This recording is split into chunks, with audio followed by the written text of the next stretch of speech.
Thanks, dear viewers, for joining us on this edition of the Primetime Newscast on Equinox Television, live from our headquarters in Cameroon's economic capital, Douala. I am Babla Jonathan. In our top stories in this edition of the news, he was a firebrand anti-ghost town crusader. He was determined to kick out the ghosts from his municipality, and at a time when many are saying that the ghost was shifting backward as a result of his rigid and merciless actions, Kema Patrick Esunge quits the stage. The mayor of the Boya municipality died yesterday here in Douala. Also in this newscast, we'll talk about the devastating consequences of the Anglophone crisis on schools in the Mongo division. Many of the schools are badly affected by the consequences of the Anglophone crisis and the continuous influx of students and pupils from the crisis-hit southwest region of Cameroon. Those were our top stories.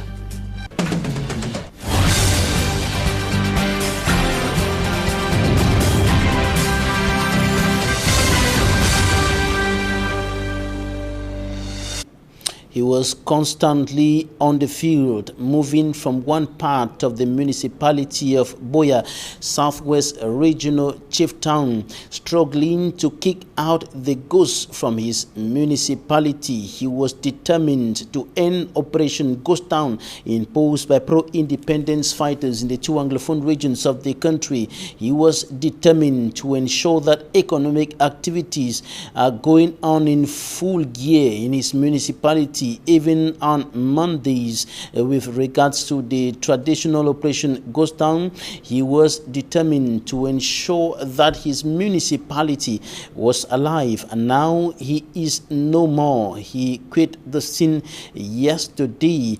Patrick Ekema Esunge, mayor of the Boya municipality, died here in Cameroon's economic capital, Douala, following what some have described as a cardiac arrest. But however, the cause of his death is yet to be clearly established.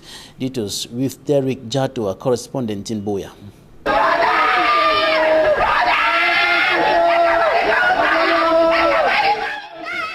The news has gotten home. Mayor Kema Patrick Esunge, the mayor of the Boya Council, is dead. And this is the atmosphere at his Moliko residence.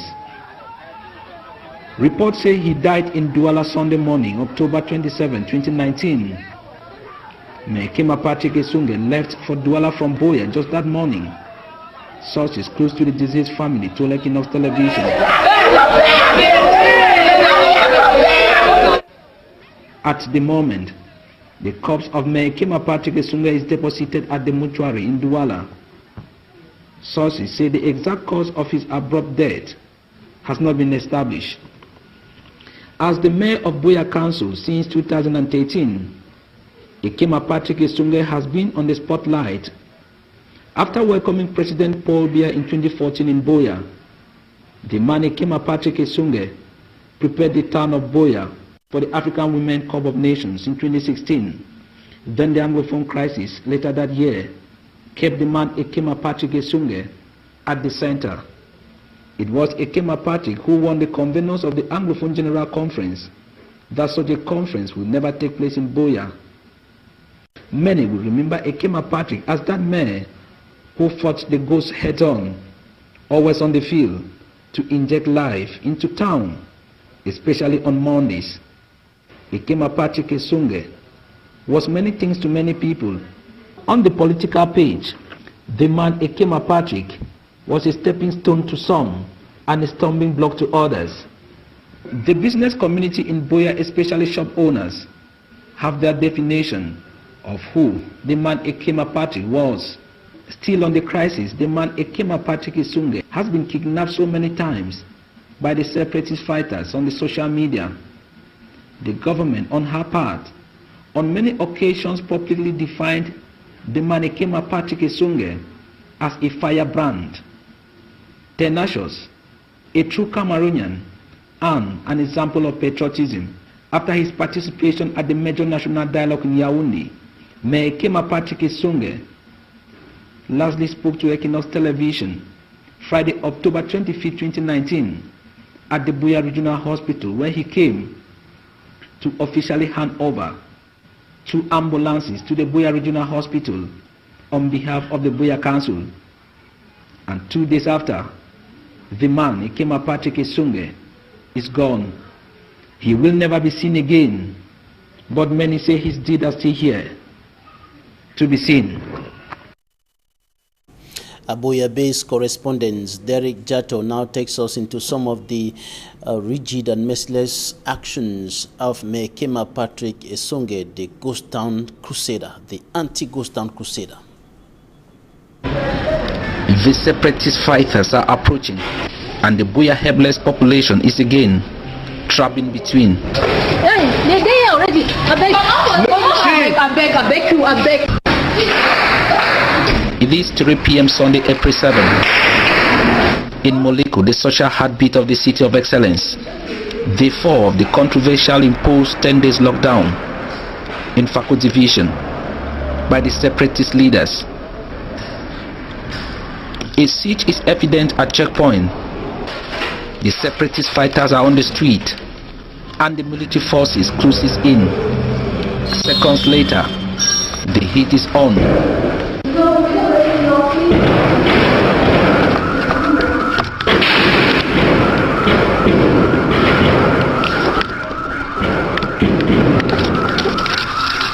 And it lasted for 2 minutes 10 seconds.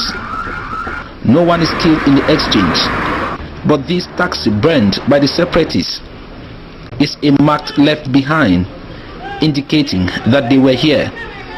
And confrontations like this have also been witnessed in other neighborhoods of the city. And Mayor Ikema Patrick Esunge, the mayor of Buea Council, has sent this coming. Reason why on April 4, he wants business community to open their shops or have them sealed for another 30 days. He will match word with action by stepping out himself to do so. An action many say positively stimulated his business community to an extent. And in one of the markets he visited, he told the economic operators to remain brave. As death and destructions are being recorded in Buea, Limbe is waxing strong with the festival that triggered the lockdown for the said festival not to take place. And after spending the greater part of his time on the field, Mayor Ikema Patrick Esunge comes back to his office April 10, 6 days later, to sign another communique, this time uplifting the seal in what he called absolute clemency. And as Fako Division negotiates the last bend of the 10 days lockdown, the population of Buea is still in tears. Tears brought by the lockdown phase of the Anglophone crisis. Days into the first week of the 2019-2020 academic year, the Cameroon Defense Forces has come up with Mayor Ikema Patrick Esunge, the mayor of the Buea Council, on his part, says as the father of the municipality, the take-off pace of school resumption in Buea has not been to his taste. It becomes difficult to take our children and send them to school where they cannot even have a taxi that will take them to school. You don't expect. He will be using what he called an antidote. While they preach lockdown in the forest, we living in our homes and in the city, we preach open up. These business places being open. By descending downtown Buea Wednesday, and those who were still absent had their shops sealed and marked, Mayor Ikema Patrick Esunge, through the press, left them a message. His action practically brought Buea to life this Wednesday, September 4, 2019.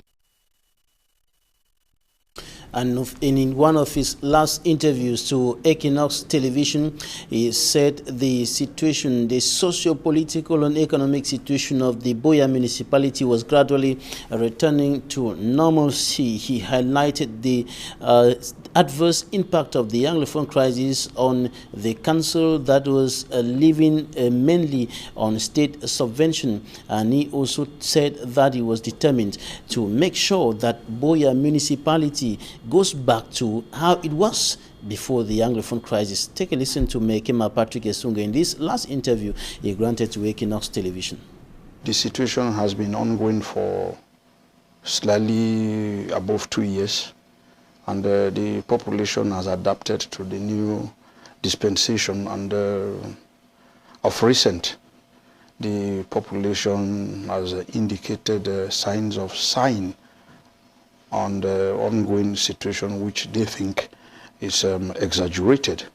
And so the population, the business community, as well as the township taxi drivers and highway transporters, who constitute a good proportion or component of facilitating life and business in the city, did walk up to me to indicate their willingness to bring them together to engage in their routine activities unperturbed. So we had a meeting on Thursday last week and a follow-up meeting on Friday last week. And we are optimistic that since some taxis circulated on Monday and business places, especially the Boya Town market, was fully functional on Monday last week, we hope that the machine is grinding slowly but surely. In the next 2-3 weeks, we are going to go out of this phenomenon of closure or shutdown of businesses on Mondays.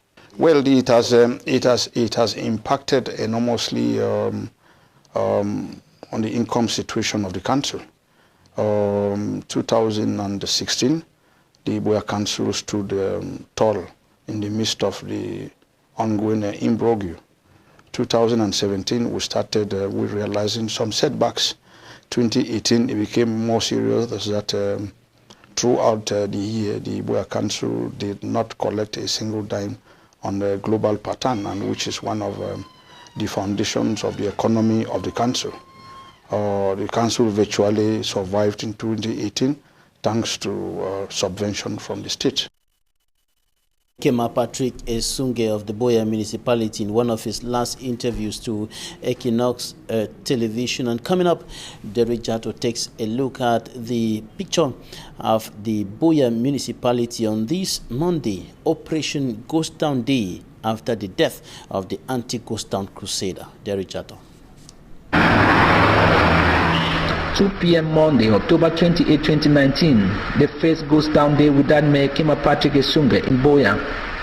His plan of action was not secret. Every Monday, the business community, especially shop owners in the city, knew they were to face the fearless Kema Patrick Esunge, the mayor of the Boya Council.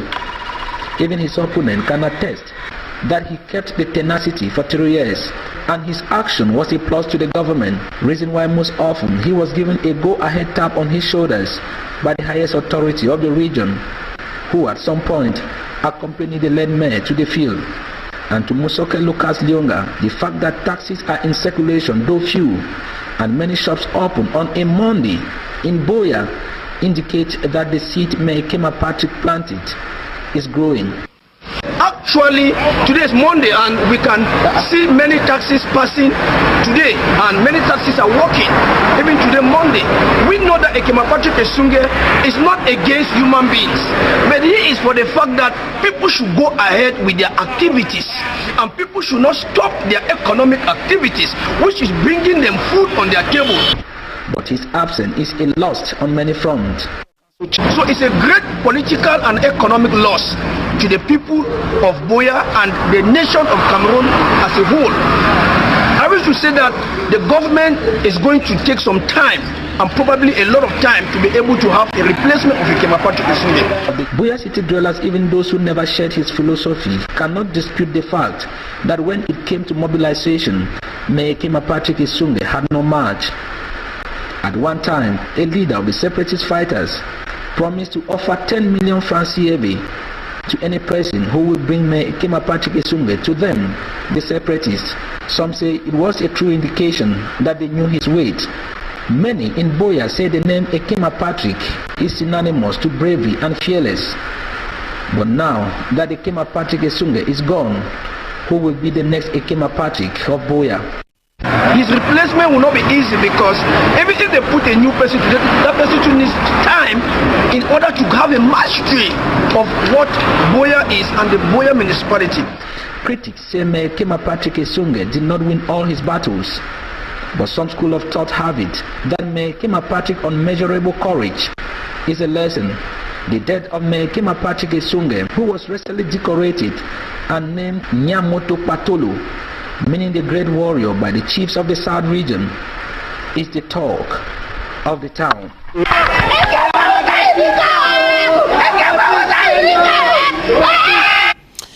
Onto something else now. Schools in the Mongo Division littoral region of Cameroon are badly affected by the devastating consequences of the deepening socio-political and security crisis in the northwest and southwest regions of the Republic of Cameroon. Many of the schools are suffering varied challenges as a result of the continuous influx of students and pupils, notably from neighboring crisis-hit southwest region of the country. A case in point in this newscast, Catholic schools in Konsamba in the Mongo Division. Hemini Luga reports.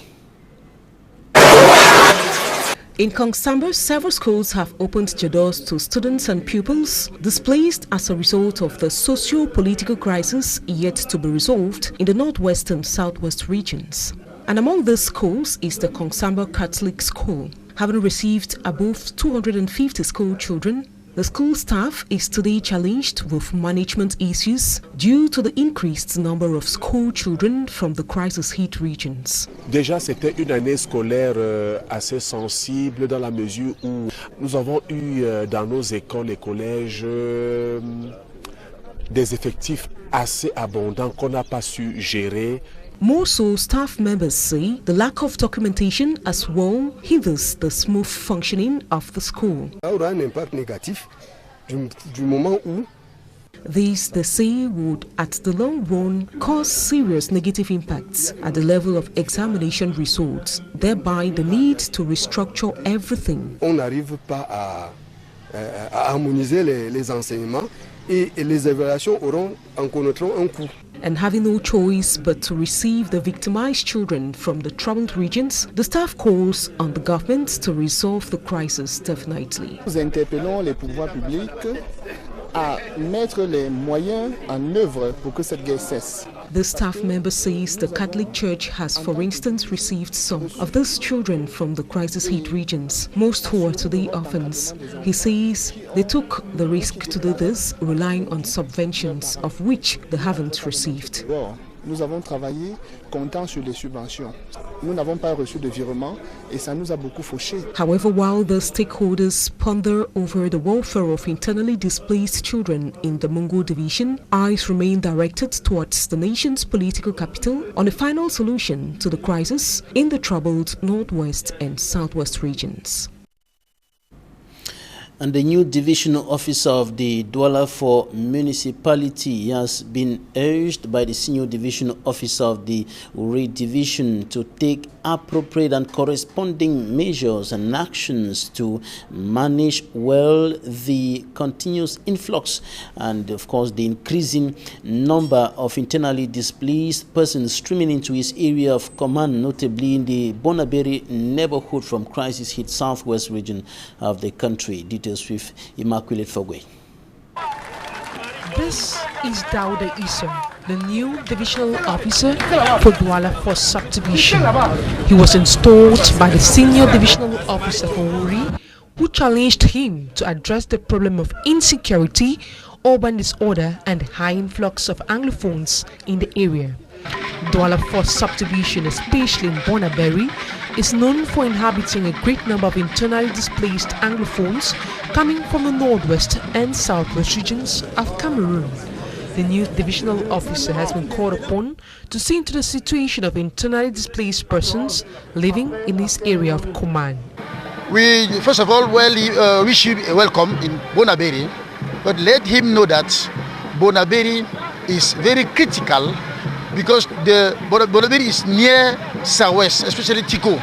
So we have many people who came from Southwest and Northwest because of this Anglophone crisis. So the population has increased. The issue of insecurity and urban disorder in the area was another major preoccupation brought up by the population. We would like the new duo to first of all face by the bandits, because nowadays we are not really sleep in peace in our compound. They came by night, even in daytime, with knife, gun, razor blade, to attack us, to aggress us, to seize all our money, to seize all our phone, and so on. So he has to face also the urban disorder and bring really peace in Bonaberi. Dauda Issa has been called upon to keep up the good work started by his predecessor, Ekua Baga Jean-Marc. My expectation is the expectation that we hope that the new subdivisional officer for Bonaberi, Douala Fort, will do same as his predecessor, who listen to his population, who pay attention to their various concerns, and it was at the point of everyone's need. We hope that he will do the same, and knowing who a Muslim is from the north, they are gentlemen, and we just pray that he should develop the same cordial relationship that his predecessor had with his inhabitant. At the end of the day, he will carry the day, he will have success in administrating his people. Before his appointment, Dauda Issa was a divisional officer for a day or two and is replacing Ekoa Baga Jean-Marc, who has been sent to the Diamari division as the senior divisional officer. Youth unemployment remains a large stone in the shoe of the Cameroon government. It is a problem that has persisted over the years and growing in intensity as thousands of young people graduate from universities and higher institutions or other higher institutions of learning every year, many of them either unemployed or underemployed, and the government is now using the Youth Connect initiative to solve this problem. And the Minister of Youth Affairs and Civic Education was here in the economic capital, Douala, today, and he urged the private sector to support that initiative in view of reversing the trend or the rising trend of youth unemployment in Cameroon. Details in this report by EQUINOXE. Unemployment has once more been depicted amid other social ills amongst youths in Cameroon as geared towards juvenile delinquency. Aware of the frustration and consequences this causes in the society, government is now through the Youth Connect initiative striving to reduce high unemployment rate. Young people are not usually well informed. Although there are many opportunities offered to them by the government or the private sector, but they are not well informed. So the main purpose of Youth Connect is to interconnect young people between themselves. It means that they will share their experiences and be informed of some opportunities that others ignore in their localities. It also does so hand in hand with the private sector. It means that there are some mentors that will be ready to give their mentorship to those young people, and they are also experts. To curb this unemployment through the Youth Connect formula, the private sector is implored to open its doors to young Cameroonians seeking for jobs or internships. The private sector is to accept to accompany young people in their activities and particularly for their employability. It means that they should participate in the training of young people by offering, for example, internship, so that can facilitate their integration in socio-professional milieu, and also develop mentorship for young people who want to create their own enterprises. The private sector is also expected to finance some youth activities for their social responsibility. It's a kind of win-win partnership. It means that if an enterprise finances youth activities, and I'm sure that young people themselves will respect this entrepreneurship, this enterprise, and this company. While hoping for a better tomorrow, the main challenge faced by actors and the concerns is good information circulation.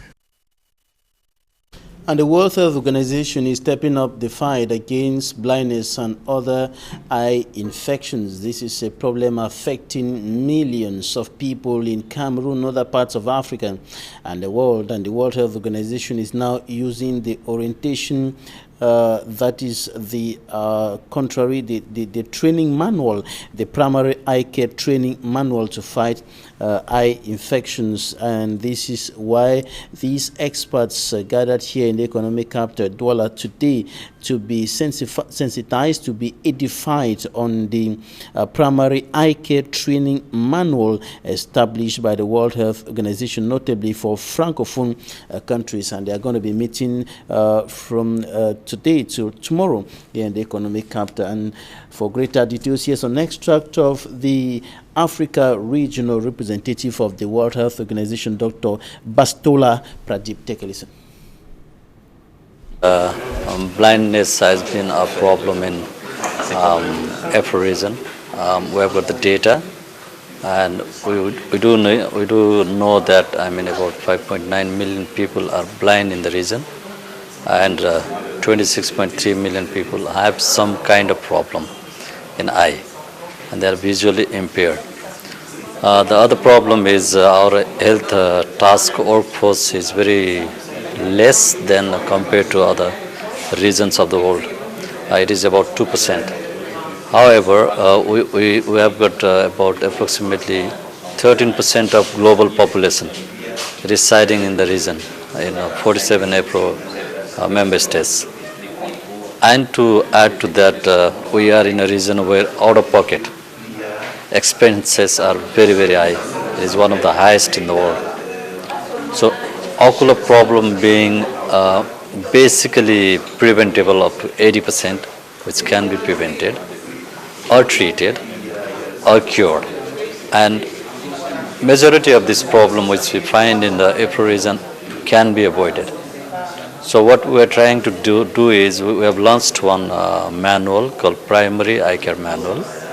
So we are now sensitizing the Francophone member states, and will help in training people and will build capacity in the region.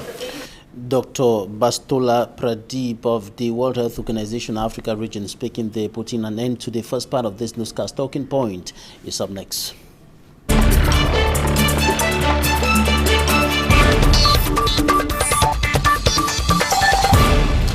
We are receiving a political analyst and lecturer of law.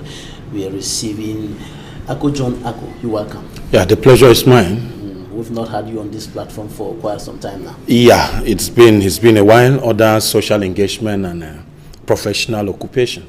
All right, we'll start with the death of the mayor of Buea, Kema Patrick Esunge. What's your take on that? What do you remember of Mayor Kema Patrick?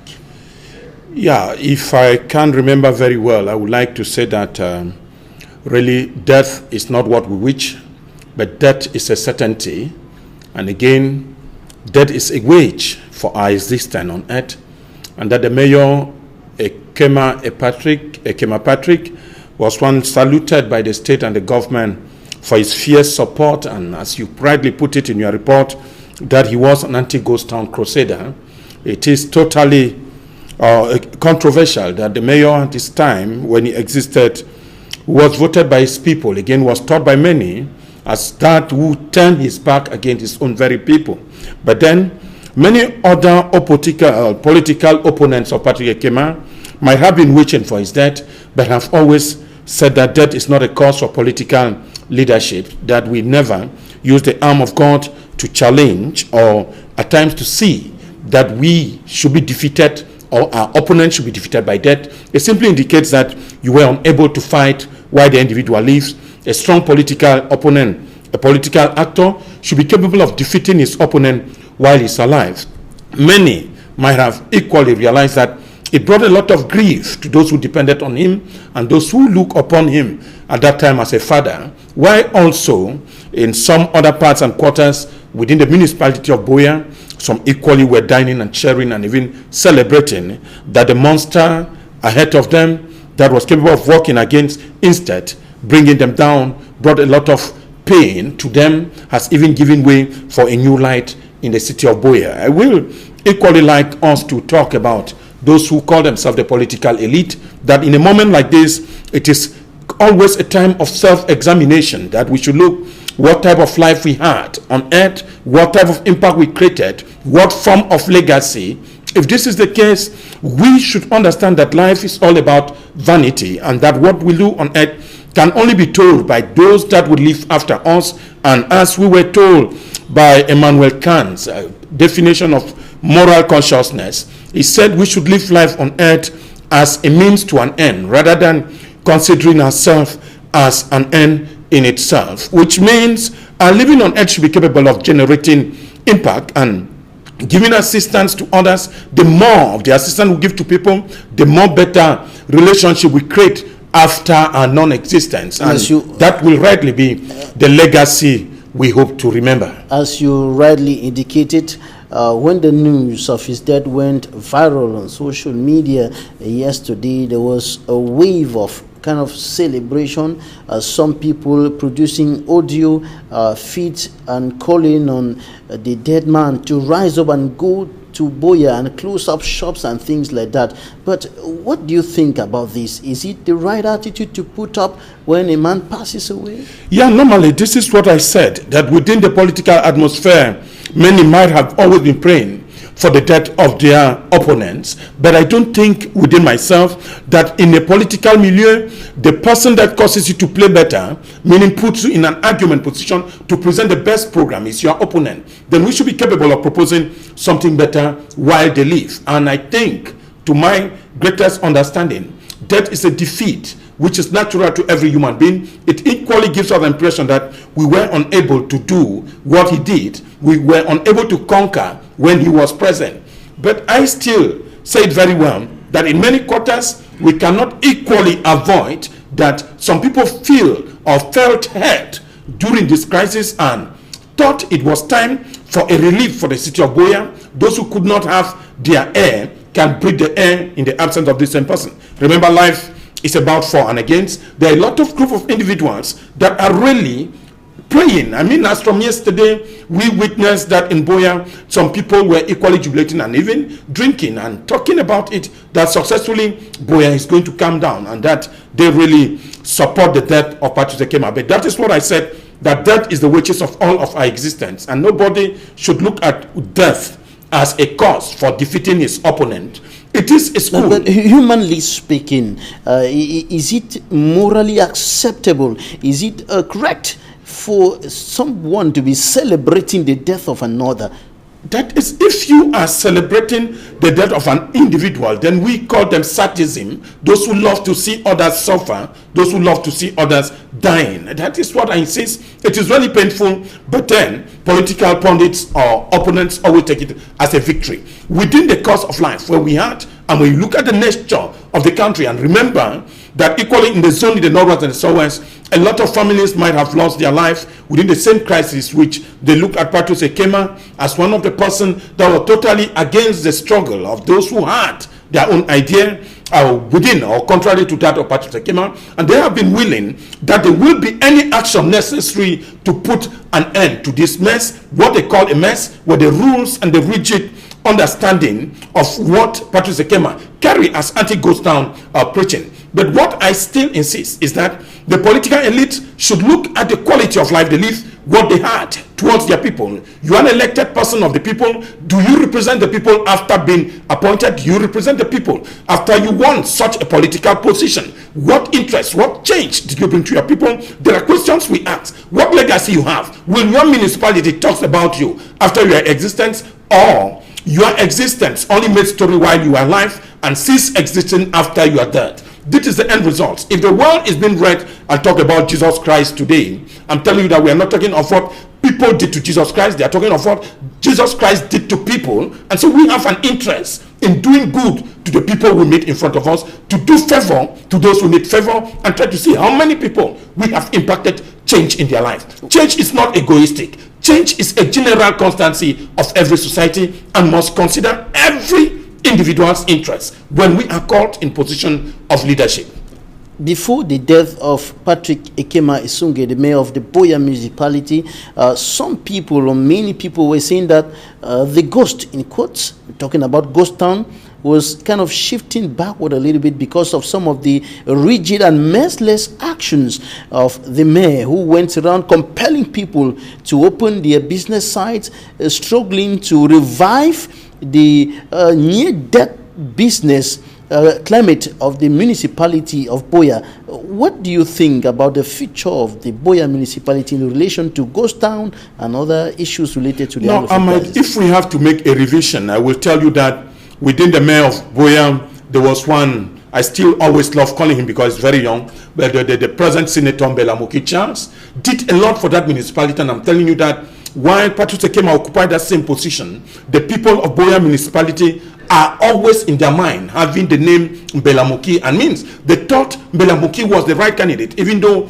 there was a position of the senator, he would have taken this municipality if he was given another 10 years mandate at the municipality of Boya. I'm telling you very strongly, he could manage the youths, he could manage some problems without any difficulty. The mayor of Boya at the time, still covers, and many knew very well that the mayor, Patrice Ekema, was like not qualified because he was just basically completing the mandate of the senator Mbelamuki Charles. And I'm telling you right up to now, the Boya municipality have been thinking that this particular senator will one day come back to rule Boya municipality, meaning he created some change. During this time, what's the future of Boya in relation to ghost town going to look like? Yes, that is what I'm saying now. The ghost town movement was not instituted by Patrice Ekema, and I believe very strongly, like the chief regional he was the one Bamenda, fighting this ghost town. Yes, he was fighting, but to me, I think very strongly that nothing changed greatly within the Ekema Patrick existence and presence in Boya, because Bamenda too, you remember that there's some still up Boya, Bukwango, there are classes, but down Moliko, there's no school. It was like we talk of upstation Bamenda and downtown Bamenda, we have a different atmosphere because there were some administrative units and the presence of the military and the rest security guaranteed. Some economic activities could run very well in the upper part of the town, and the downside of the town was totally always deserted on these same days. My 17 has always presented a different photo from Boya town, which equally gives us an indication that it is the will of the people. At times, ghost town it was not a fashion, it was not built or orchestrated by this particular mayor. Many people lost their shops in the same moment. Those who attempted to open their shops within the call of anti-ghost town called by the same mayor, many lost a lot of properties and money, and it created a lot of impact on them. But I believe very strongly there might be relief, and some people might even prefer that now. They might even prepare to work now than to work when the mayor that just left was present. All right, before we end this newscast, weeks have gone by after the major national dialogue. The recommendations are on the table of the head of state, and there's been a period of dead silence till now.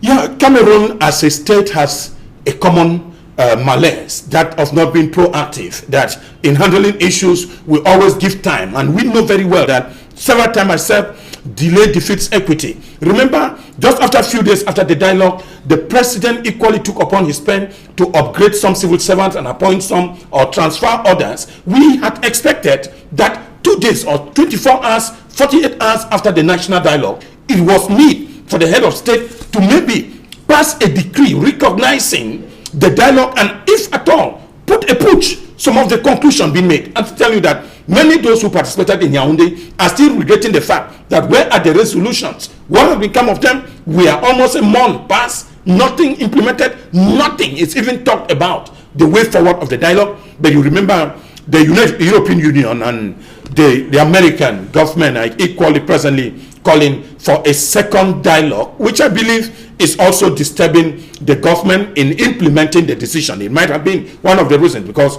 most of these resolutions carried out will need finance, will need international donors, and their assistance to implement, especially the concept decentralization, which the state still holds very strongly. And again, the content of the special status for the Northwest and the Southwest region, which is still not yet known, because citizens need an educative talk on what was arrested or accepted and concluded by the Cameroonian people, and to see that this state moves forward, we need to be proactive. We need the same commissions that were created for follow-up to tell us where they are after the dialogue, and the head of state should come out as the father of the nation and take decisions linked to the conclusion of the dialogue. Lastly, do you think there's a need for a second dialogue? Obviously, we are not the ones saying it. You remember the present dialogue was not equally inclusive, because inclusive in the sense that they said some people were not advised or allowed to attend the dialogue. We think very strongly that within the dialogue and the inconveniences in Cameroon, there were a group of people that some were in prison, some were not even accepted, some are still in prison, that did not participate on the dialogue. Dialogue, we said, was inclusive. Were all Cameroonians included in dialogue? If not, then there is a need. I think there is a need for a second dialogue that will include all Cameroonians. Ako John Ako, you are a political analyst and a lecturer of law. Thanks for coming. The pleasure is mine. Anytime I'll be at your call. Thanks, ladies and gentlemen, for staying with us. That's it for today.